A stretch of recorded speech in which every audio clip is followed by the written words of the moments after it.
नमस्कार। आइए आज की इस चर्चा में सीधे आगे बढ़ते हैं। आज का हमारा मुख्य फोकस एक बेहद ही प्राचीन और पवित्र अनुष्ठान पर है। अक्सर हमारे मन में ये सवाल आता है ना कि रुद्राभिषेक कैसे करें, विधि, संपूर्ण जानकारी आखिर कहाँ से मिले। तो बस आज हम शास्त्रों के हवाले से इस पूरी प्रक्रिया को शुरू से लेकर अंत तक बिल्कुल आसान शब्दों में समझने वाले हैं, बिल्कुल स्टेप बाय स्टेप। तो आज के इस विश्लेषण में हम क्या क्या कवर करेंगे? सबसे पहले अर्थ और महत्व, फिर जरूरी सामग्री, सेटअप की तैयारी, मुख्य अभिषेक की विधि, श्रृंगार और आखिर में कुछ अनिवार्य नियम। ये सभी स्टेप्स एकदम क्रमबद्ध तरीके से हम देखने वाले हैं, जिससे थ्योरी और प्रैक्टिकल क्रिया एक साथ जुड़ जाएगी। पहला खंड अर्थ और महत्व। आइए सबसे पहले ये देखते हैं कि इस विशिष्ट अनुष्ठान को इतना ऐतिहासिक और आध्यात्मिक दर्जा क्यों मिला हुआ है। अगर हम शब्दों के बिल्कुल मूल अर्थ को समझें तो रुद्र का मतलब ही है वो जो हमारे दुखों को रूट से खत्म कर दे, और अभिषेक इसका अर्थ है एक पारंपरिक स्नान। तो इसेंशियली रुद्र का आवाहन करने का मतलब है भगवान शिव के उस रूप को जागृत करना जो हर तरह के सांसारिक कष्टों को पूरी तरह मिटा देता है ना? कितना गहरा अर्थ। अब इस बात का प्रमाण देखिए, वायु पुराण में एक बहुत ही अद्भुत बात कही गई है। वहाँ बताया गया है कि समुद्र, पहाड़, जंगल और औषधियों से भरी हुई इस पूरी पृथ्वी का दान करने से जितना पुण्य मिलता है ना, उससे कहीं ज्यादा पुण्य सिर्फ एक बार के रुद्राभिषेक से मिल जाता है। जरा सोचिए, इसी विशाल महत्व के कारण इस अनुष्ठान को शांति, स्वास्थ्य और यहाँ तक कि मोक्ष देने वाला माना गया है। आगे बढ़ते हैं दूसरे खंड पर, विशिष्ट मनोकामनाओं के लिए सामग्री। भक्ति तो चलिए अपनी जगह सबसे ऊपर है, पर प्राचीन ग्रंथों में अलग अलग इच्छाओं के लिए कुछ खास तरल पदार्थ बताए गए हैं, जिन्हें हम द्रव्य कहते हैं। शिवा महापुराण में एक बहुत ही दिलचस्प कॉन्सेप्ट है। आप इस अनुष्ठान को अपनी वर्तमान जरूरतों के हिसाब से कस्टमाइज कर सकते हैं।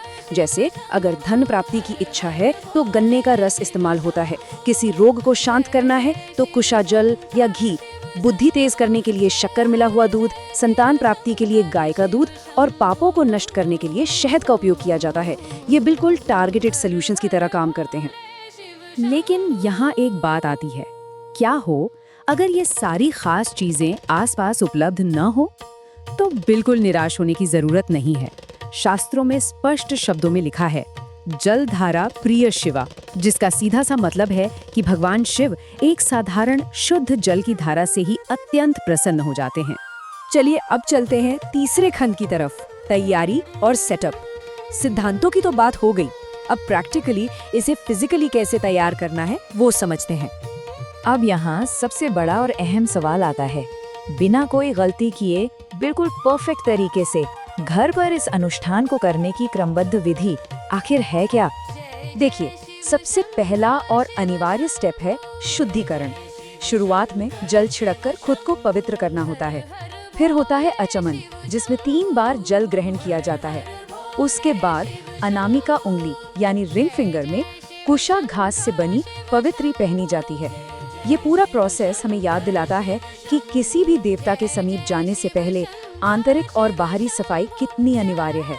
और एक बात हमेशा ध्यान रखिएगा, कोई भी पूजा संकल्प के बिना कभी पूरी नहीं होती है।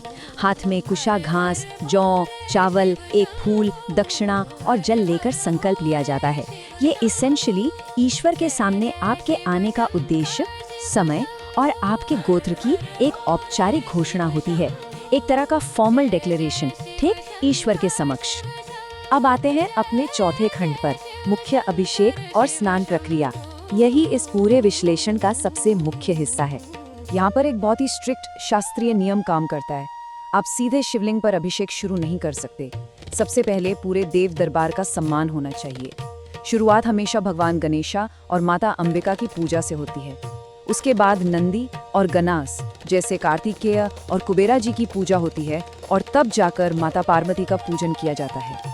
इसके बाद बारी आती है पंचामृत स्नान की, जिसका एक बिल्कुल फिक्स क्रम है। सबसे पहले गाय का दूध, उसके बाद दही, फिर घी, फिर शहद और आखिर में शक्कर।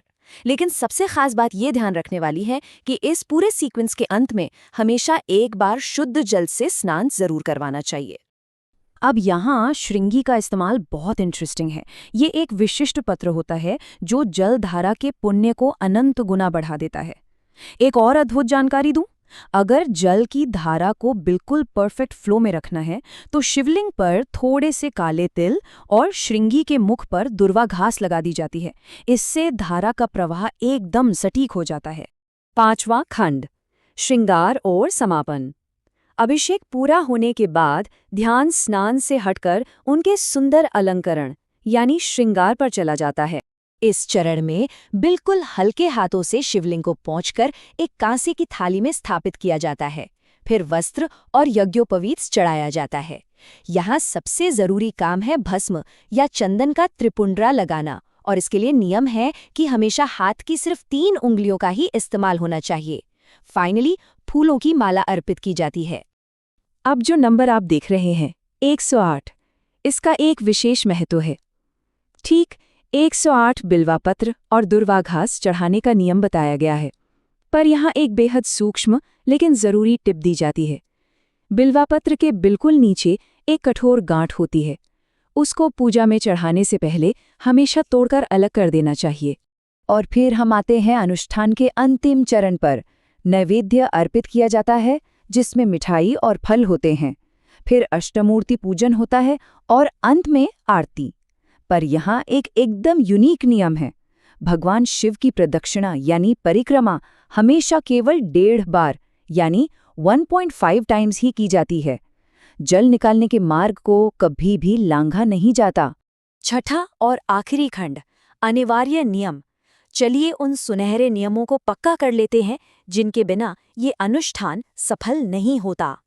ये कुछ ऐसे नियम हैं जिन्हें छोड़ा नहीं जा सकता। पहला, शिवलिंग का मुख हमेशा उत्तर दिशा की तरफ होना चाहिए और पूजा करने वाले का मुख पूर्व या उत्तर की ओर। दूसरा, भस्म का त्रिपुंड्रा और रुद्राक्ष की माला पहनना बिल्कुल अनिवार्य शर्त है, इसके बिना पूर्ण पुण्य नहीं मिलता। तीसरा, मिट्टी से बने पार्थिव शिवलिंग का उपयोग करने से पुण्य अनंत गुना बढ़ जाता है। और चौथा, सावन का महीना इन सभी कार्यों के लिए सर्वोत्तम बताया गया है।